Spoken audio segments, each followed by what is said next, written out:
established rich coming right back at you. And today, we got to talk about something that a lot of people want to say, but don't know how to say it without sounding cruel. This is about Erika Kirk trying to step into a role that might just be too big for her. Now, before I get into this, let me say something clearly, because I don't want nobody twisting my words. Losing your husband is tragic. Grief is real. And I would never mock somebody for going through something like that. But at the same time, public leadership is a different conversation. Once you step in front of the cameras, take control of a major organization, and position yourself as the face of a movement, people are going to analyze whether you actually have the ability to lead it. And that is the issue here. This is not really about whether she is a good person or a bad person. This is about whether she has the presence, the charisma, and the political instinct that made Charlie Kirk who he was. Because whether people loved him or hated him, Charlie Kirk was a force. He knew how to control a room, control a conversation, and keep people engaged even when they disagree with him. That type of energy cannot just be inherited like a family business. You cannot put on somebody's jacket and automatically become them. It seems to me that nothing will ever be enough for the evil in this world. Our country has become unrecognizable. These people have perverted the truth to the point that they motivated the murder of my husband. They have continuously tried to assassinate the president, and anyone who stands in their way is labeled hateful, racist, fascist, and every other trigger word that is grossly dishonest. We want the best for our country. They don't. This is why Charlie started Turning Point USA in the first place. He didn't trust the radicalized liberal teachers. And this past Saturday, it was a school teacher, of all people, a school teacher that attempted to change our history for the worst with bullets. And everyone is asking why I even went to the White House Correspondents' Center. And it was because many of the journalists in that room have attempted to dehumanize me. And I wanted to meet some of them face to face, quite frankly. Why have a conversation about me when you can have a conversation with me? So, for example, a journalist from the Daily Mail came up to me. She introduced herself and she was very gracious. She was saying, "You look so beautiful. I'm so sorry for your loss." To which I replied, "It is so nice to put a name to the face." The first thing that stands out to me is how forced everything feels. It doesn't feel natural. It feels performed. It feels like somebody trying very hard to look convincing instead of somebody who naturally commands attention. And that's a very important difference when you're leading something as big as Turning Point. A lot of people can deliver scripts with emotion in their voice, but very few people have that thing where you believe them without them trying to make you believe them. And that is what made Charlie Kirk polarizing. He had that ability to make people feel, whether you agree with him or not, that he believed every word that was coming out of his mouth. With Erika Kirk, it feels different. It feels like she's trying to convince the audience through expression, her tone, and her presentation that she belongs there instead of just naturally communicating.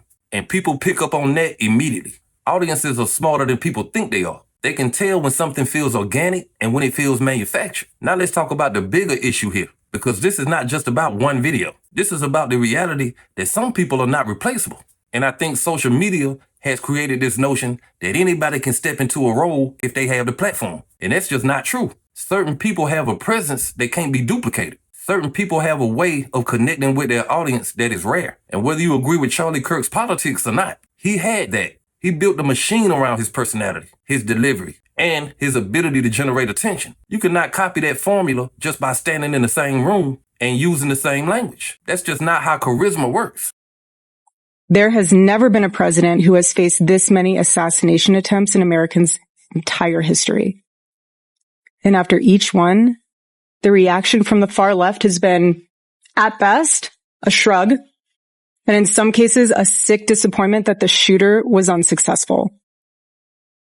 We are all human beings.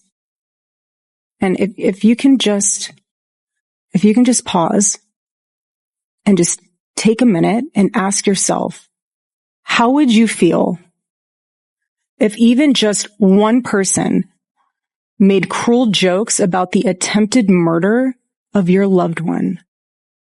That is what Jimmy Kimmel did to the First Lady. He said that she had the glow of an expected widow.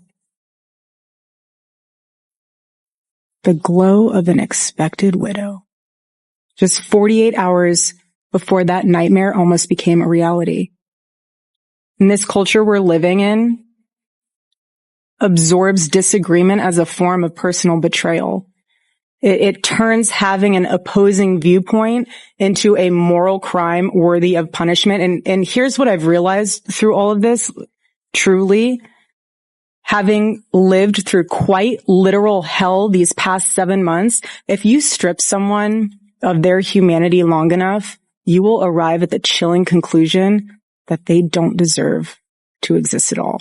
This is where the whole thing starts feeling more like a performance than a movement. It starts feeling like somebody playing a role instead of just naturally stepping into a position. And that is why people keep using words like disingenuous. It is not necessarily because she is lying. It is because the delivery does not feel authentic to who she is. She comes across as somebody studying how to become a leader instead of somebody who is already one. And that may sound harsh, but leadership at that level is about presence just as much as it is about ideas. Now let me say something else that people may not want to hear. I also think there is a level of arrogance in assuming that you can just pick up where somebody left off. That don't mean she should walk away from the organization. That doesn't mean she shouldn't protect her husband's legacy. But it does mean she may need to accept that her role may be different than Charlie's was. And it ain't nothing wrong with that. Everybody is not meant to be the front person. Some people are better at structure, management, and keeping the machine running while somebody else delivers the message. Honestly, if her goal is really to continue Charlie Kirk's message, the smartest thing she can do is find a smart spokesperson who connects with people the way Charlie did. Because right now, it feels like she is trying to wear shoes that are too big for her feet. And the harder she tries to force it, the more people notice the gap. Now let's talk about this whole feud with Candace Owens, because this is another reason the situation feels strange. The back and forth has started to feel more like internet drama than serious political discourse. And that's a problem when you're trying to position yourself as a leader to a major organization. Everything can't turn into a soap opera or a personal vendetta. Because once people start watching you for the drama instead of the message, the entire conversation changes. Now people are not paying attention to your ideas. They're paying attention to your reactions. Every morning I wake up to a new headline lying about me. I have comedians dressing up in whiteface. I have people saying I'm not fit to be CEO. And I have Candace Owens claiming I murdered my husband. And the list goes on and on and on.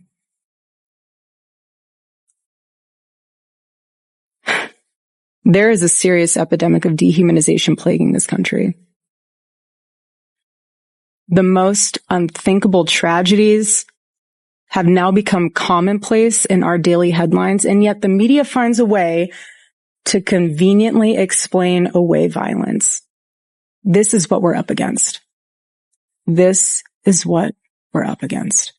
What is happening right now is something none of us can afford to ignore. The evil forces working to divide us, to distract us, and to pull us apart has never been stronger. This is a moment for Americans to come together and decide what kind of country we are going to be before we lose our country altogether.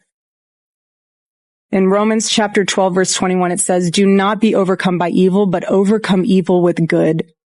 And this is why my husband created Turning Point USA, so we could have civil discourse and debate and open dialogue, because when we stop talking to each other, bad things happen. You can see why some people are divided. Some people feel bad for her because they see a woman trying to hold something together after losing her husband. Other people look at it and say, this is somebody trying to hold on to power and relevance without having a natural ability to carry that role. Both of these things can exist at the same time. And this is why I think people need to be honest without being heartless. You can have sympathy for somebody personally while still being critical of them professionally. That is the balance people have lost online.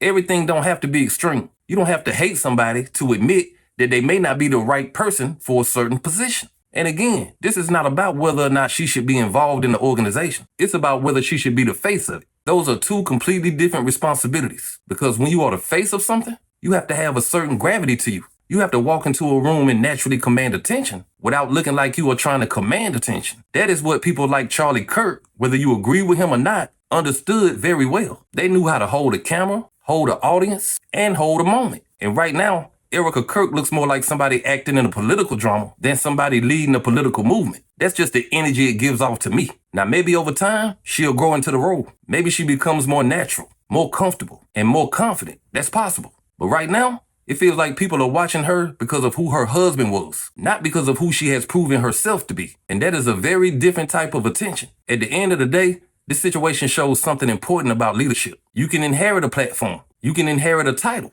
and you can even inherit an audience for a little while. But you cannot inherit presence. You cannot inherit charisma. And you definitely cannot inherit natural connections some people have with their supporters. But hey, that's just my opinion. What's yours? Like, comment, subscribe. Establish Rich. I'll be back with another one. Peace.